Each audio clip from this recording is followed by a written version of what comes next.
Between rugby codes, there has always been a bit of rivalry in keeping young talent to their roots.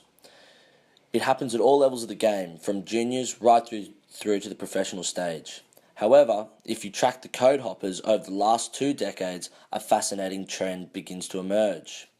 If you track all the high school rugby union prodigies since 1990, a staggering number of 45% of them convert to rugby league due to the number of offers from NRL clubs.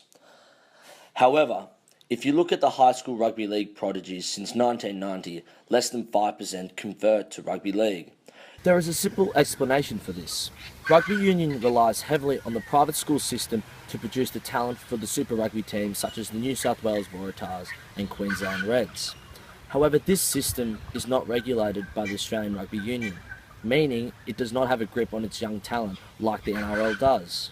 Because the NRL is based around clubs, from juniors right through to the professional arena, clubs already have tabs on their young talents, making it easier for players to be exposed and recruited to the clubs.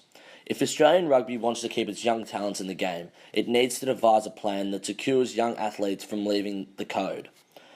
Take a recent high school leaver, Tom Wright, for instance. His highlights reel made him an internet sensation.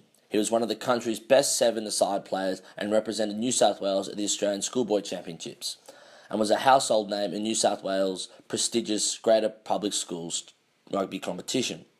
However, before he even finished his HSC, the Manly Warringah Sea Eagles had already offered him a long-term contract, signed and processed before the New South Wales Rugby Union could even ask him to come and try out for their under-20s rep side. Former King's School First 15 captain and now Sydney Uni first grade representative George Lehman realises there needs to be a greater emphasis on keeping young talent in the game, especially in Western Sydney. Yeah, look, there's got to be a better focus to keep the talent in Western Sydney in rugby union, because at the moment rugby league is snatching it all off us. A recent study produced by the ARU made a list of private schools who are most a threat to poaching from the NRL, the top 10 of which were in Sydney's western suburbs, topped by St Patrick's College Strathfield. The need for change in Australian rugby is here. It no doubt will require a cultural shift in how schools and clubs operate, but more so how the ARU manages their young talent through those systems.